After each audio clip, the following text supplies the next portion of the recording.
Hey guys, welcome back to my channel. So in today's video, we will be doing the budget with me for the month of June. So I'm super excited because this is my favorite month. This is my birthday month. I am a Gemini. If you are not a Gemini, don't hate me just because you aren't one. Just kidding. Anyway, if you are interested in how I set up my budget at the beginning of each month, please go ahead and like and subscribe, and we will jump right in. All right, so you guys, I have pretty much pre-filled everything for my monthly budget. How I do it is add in all of my income categories, add in what my bills and fixed expenses are. How I define fixed expenses are things that I absolutely need to pay each month. And then I add in my variable expense categories, which are like my day-to-day expenses, any other things that I don't necessarily need to allocate money to, but I should, because these are the categories that I tag my money to each month. So just a kind of update or what have you. If you guys have been watching me, you know that this monthly budget tracker is something that I created myself. I use a half letter planner for my budgeting, and I actually a couple days ago just launched my Etsy, and my monthly budget tracker is my first listing on there. So if you are interested in checking it out, please go ahead and take a look at the just please go ahead and check it out. Basically, I'll link it in the description below for you all if you are interested. One thing that I will say, because I've gotten a couple of questions and some feedback, I will either be updating my current listing or adding a separate listing for my monthly budget tracker in half letter size. If you have already seen it, you know it's only in US letter size now, but due to some feedback, which I super appreciate, I will just go ahead and create actual half letter size trackers for you all. How I print out my monthly budget is I actually create these budgets or these trackers in US letter size. What I then do is play around with my printer settings a little, and I have like a page setup screen that says, that allows me to click booklet, and when I click that, it allows me to put 2 pages on one US letter size page, and that turns it into half letter. So that's how I do it, and depending on your printer settings, you'll be able to print the US letter size, what I have in my current listing right now. You'll be able to print that in half letter size. You just need to print and then cut it in half. If that doesn't work for you, again, I will have my updated listing hopefully by the time you see this, but if not, it'll be uploaded sometime this week if you are just decided that you're just gonna wait for the half letter size. If that's how you, if that's the size that you use for your budgeting. And then I think a couple people have already purchased it. I cannot speak like ever. There are a couple people who have already purchased it. So if you are one of those and you would like half letter size, please let me know. I did mention in the listing title that it is US letter size, but I can, if you do reach out to me, I can provide you with a half letter size of this monthly budget tracker once that has been updated. So that is all I will say, because that is not the point of this video. But again, if you're interested in the tracker, please go ahead and check out my Etsy. I will also be uploading or listing my debt journey tracker, my debt payment tracker this week as well, in both US letter and half letter size. So be on the lookout for that if you are interested. All right, back to the regularly scheduled program. So starting off, I just inputted my income inputted, is that a word? So I get paid twice this month, paid bi-weekly. So this is my paycheck number 11 and 12 of this year. It's just how I track it. You can just say paycheck 1, paycheck 2, whatever. So I am a salaried employee. However, I do get paid overtime, but I do not include that when I am budgeting. I just budget my salary. So we're gonna go ahead and write 2,600 out here. And then additional funds is just any money that I have coming in. So like, I don't know, if I get birthday money, which I doubt I will get. My birthday was yesterday and I didn't get any money. I think it's just because I'm an adult now, but allegedly. But just if I have any money coming in, I just have a line for that here, but also don't expect any, so budget $0 for that. And that means our total planned income for this month is $5,200. All right, so now after I've added my budgeted income, I am going to next move on to my fixed expenses, aka my bills. So for rent, and can you guys see okay? Hopefully you guys can see. Okay, maybe I'll just zoom you in just a little bit. Okay, so my rent is $15.99 each month, so putting that down. Next we have giving, which is $6.50, and then Toyota, which is my car payment, and that's $299.94. My Chase is my credit card, so that's getting $242. That's the minimum payment for this month. For One Life, that is $44.99. And for those of you who are just curious, One Life is my gym membership. So I've already gotten this taken out of my account. It's an auto pay. However, I have been thinking that I may either pause my membership or cancel it, just because I haven't used this gym in a couple of months. I've really only been using my apartment gym, so just haven't found it necessary to go.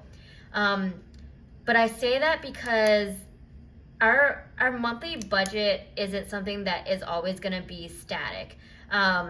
It's going to keep on changing depending on what your needs and wants are.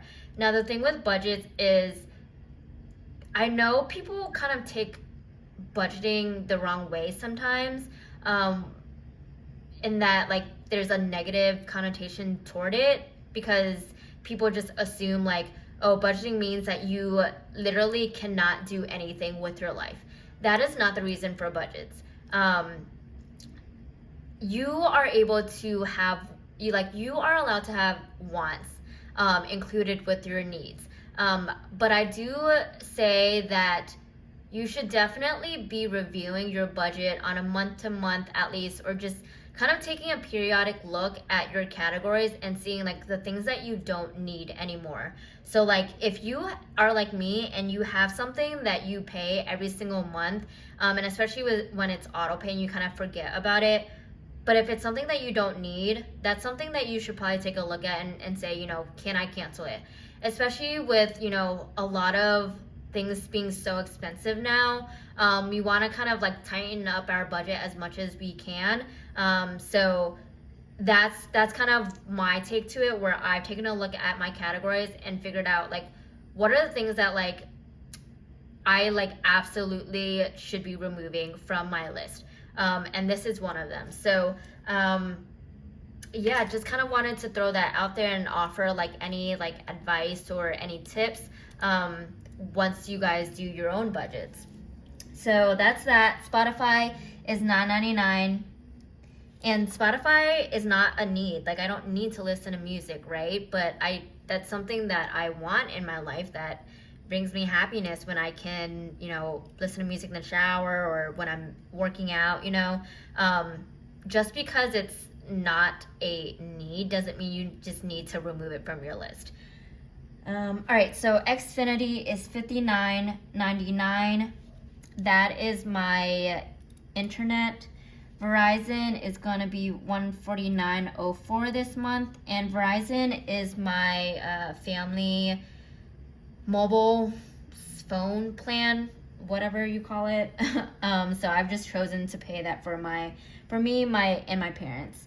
Apple is my iCloud, so that's 99 cents, and then utilities is $156.94. So I have a cheat sheet, so I'm not going to really be doing that many calculations just for the sake of time. But I believe the total for this entire column right here is $3,212.88. Correct me if I'm wrong. So we have that, and let me just highlight this. Ooh, that was dark. Can you guys even see that?